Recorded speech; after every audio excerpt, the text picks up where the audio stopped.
Hey everyone, just give a little bit of a quick video, I guess. I just had to fix my skid steer tire. I run over a spike here the other day. I was cleaning out the cows.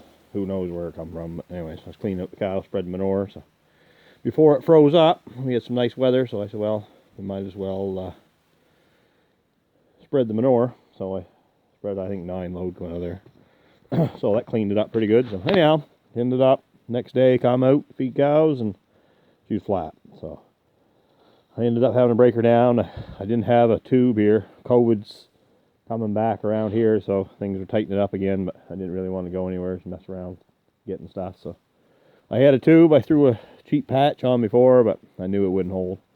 So anyhow, I ended up patching the one that I had and put that on it and took the other one on the house, and we're going to try to get it fixed. So anyhow, that's basically it. What I'm up to, just spreading some manure, trying to get some tizzle plowing done and things. Oh, just come out and I guess I don't have to feed today, but a lot of them are in the barn. I started bedding the barn down, so they go in there and lay down. Everybody says I spoil them, but I didn't say I spoil them. Just I'd rather them be comfortable. Especially we had rain the other day, and then it gets cold, and they go down the woods. But anyhow, I sent some calves. I guess I haven't really talked too much about it, but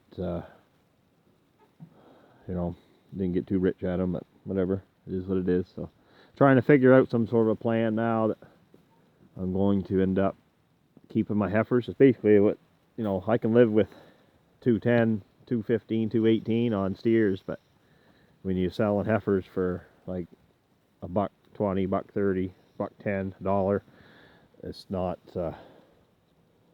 good. So anyhow, that's kind of what we're doing here. You know, Nelly Bell, you walk any slower, you be going backwards. That thing, I'm surprised he was still alive.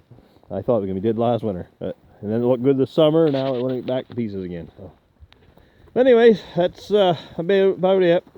Anyway, I sold some calves. They all went to Quebec, and actually after, you know, it was all said and done, then I still did better than I would if I sold them local. But you know, like I can handle those prices on, you know, 500 pound. They weren't astronomical calves, but they weren't junk calves either, right? They were pretty decent. But the heifers, I mean, I had 2 of them that were purebred, and I kind of felt bad about that. But so yeah, we're crunching some numbers right now of what what basically weight I need them at to get them to the point that I am able to butcher them and sell boxes of meat. I'm not into piecing them out. Just too much work. I want to be able to sell like $200 boxes, because I mean that's about all you can get out of people, right? $200. So, you know, some burgers, some steaks, some roast, kind of sort of thing, right? So anyhow, I kind of working those numbers. If I can get them up, you know, they got to at least dress 600 pounds, or it's not worth me doing it, right? So I mean, if I can get them up to, you know, basically 1,200 pound animals, that's the weight I need. You know, how long does it take me to get them to that, right? So I mean, if I can do it under 15 months, well, that's not bad. But I mean, if you're keeping stuff for 2 years, that's no good, right? So anyhow, just crunching some numbers. I've done it before. I mean, you can do it in 15 months. You gotta feed them, right? So that's where it gets into touchy, right? Right now, hay's worth a lot, but who's to say what it's gonna be worth next year, right? So this year, you're better off to sell your feed or sell your cows and sell your feed. And other years, you know, but then you're dealing with a whole different group of people too, right? It's not necessarily farmers you're dealing with, a lot of hobbyists, right? So they'll come and they'll get a bale or 2, or the middle of, you know, winter and it's 30 below. Do you want to go out and mess around with the tractor? So that's when you got to tell them, listen, when I'm feeding is when you come, when the tractor's running. So anyhow, that's kind of where we're at. Yeah, you know, it doesn't make financial sense to be selling heifers for $500 and buying them for $2,000, right? So just got to find that market, which I don't understand. I know they grow slower, they claim, so there always was like a 10-15 cent difference, not 80 cents. You know, that's, you know, they can pay it. It's just a matter they don't have to pay it, right? There's no competition. People just don't want them on a feedlot. They only want to buy their steers, and that's it. So I can handle. I mean, you still gotta have cash flow, right? So if I can sell 5-month-old steers at 500 pounds, then that gives you a little bit of money, right? But you got to at least get $1,000 out of them, cleared money. So, you know, just how it goes. So I'm just kind of just playing around with that and just trying to see, you know. So I got, well, none of them are here. There's a bunch in the barn. I don't know. I got probably 7 or 8 that I could hold over and kind of experiment with it, and then just butcher them next fall. Then they'd be close to that, right? So we'll see. See what this year brings, I guess. That's all you can do. So I believe there is market. It's just it's a little better than it was years ago when I used to do it, because the biggest thing was waiting for money, right? So you always had people, well, they'd wait right till you were ready to take it to them or go pick it up, and then they're like, well, I haven't got any money right now, right? So this way here, if you do boxes like that, it's all e-transfer, right? It's all done online, and if they don't transfer you the money, you go to the next person. You know, I do have a big demand for it. Just a matter of, it's a lot of work, right?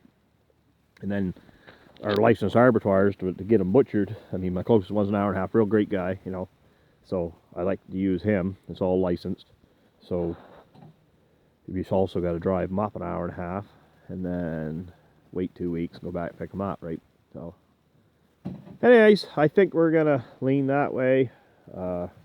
And it may, you know, maybe it's going to be better. Like I say, years ago, it wasn't pleasant. Of course, back then you were trying to kill them on the farm. Now we're not allowed to kill them on the farm. And now you just take them somewheres, and you know, you don't have to deal with the mess and all that foolishness, right? So yeah. But anyhow, like I say, I got those prices out of steers. That's not bad. I can't complain.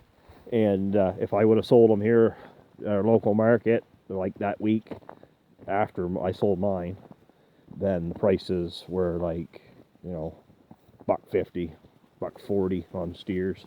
You know, that's not very much money on 500-pound stuff, right? So anyhow, that's kind of where we're at. So I'm just working at this and see if I can get this back together. And I got to run over and put a load of hay. I'm hauling hay from the other farm over here, so got the gooseneck over there, tractor plugged in, put a load of feed on, and deliver it over tonight, put it in the barn so it's undercover, and just kind of work away at it, you know.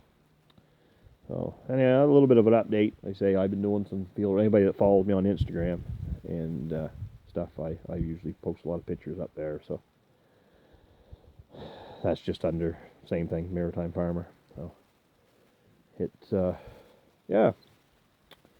Anyhow, oh, with TikTok. I guess TikTok's my newest thing. I like playing on TikTok. I didn't think I would. I was all dead against it for a while, and then when you start scrolling through it, and that's about all my attention span is anyways. I can only watch short clip videos, so I like flipping through them. I've made a few, put on there. So just something different, I guess, pastime. Kids get a kick out of it. So anyways, we'll talk at you later.